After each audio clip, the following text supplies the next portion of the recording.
What's going on YouTube? I'm Dark Jack Halo, and I'm playing some Gears of War 3 Team Deathmatch. This is the map Dry Dock, and I'm playing on my alternate account against people that are not very good at the game. Because on my main account I could not play the casual playlist, so I got on my other account so I could play casual, and the people in this playlist are really bad. But what I want to talk about is my initial thoughts and impressions of Gears of War 3. I really enjoyed this game. It's definitely worth $60. It's an amazing game. It has a great story. It's really worth your money and your time. So far I have 43 out of the 50 achievements, and some of the achievements I'll never be able to get, like seriously 3.0, because it's going to take like 50 days of playing time to get that. And I love the campaign. The campaign was great. You can play it single player or 4-player co-op, and even if you don't have people to play with, you can join games in progress. There's also the Versus mode, which is competitive multiplayer. It's probably the best third-person shooter out there. The multiplayer is a lot of fun. It has a high learning curve, so if you're new to third-person shooters you probably won't do very well at it. But even if you don't like the multiplayer in Versus mode, you can still play something called Horde mode. And Horde mode is a lot of fun. It has 50 rounds to it, and it's fighting wave after wave of increasingly difficult enemies. And I'm having a blast doing that. And you can also play Beast mode, and Beast mode is the opposite of Horde mode, where you play as the Locust Horde.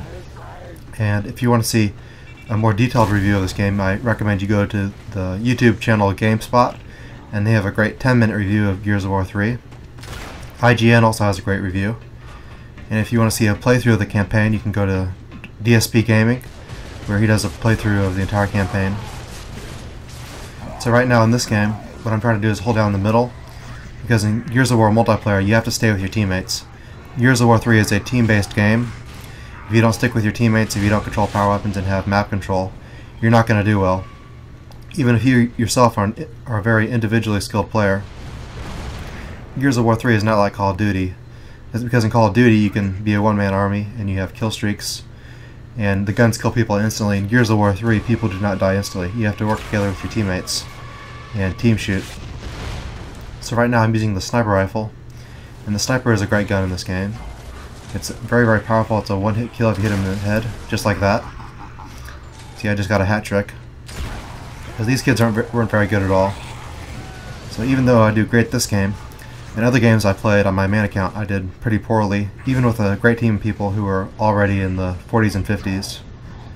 Because there are some very skilled players in this game, so when you go into multiplayer, expect to do poorly unless you're very skilled at this game.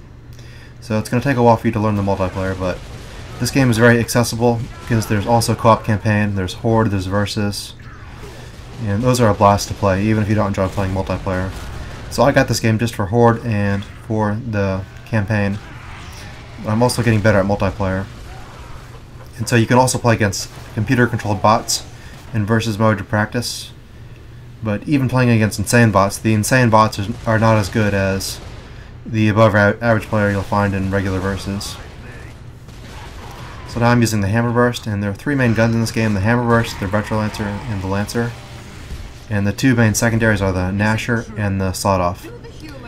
So I hope you guys check out my channel, Dark Jack Halo, and I hope you at least rent this game because it's a lot of fun and it's well worth your time. I'll see you guys later.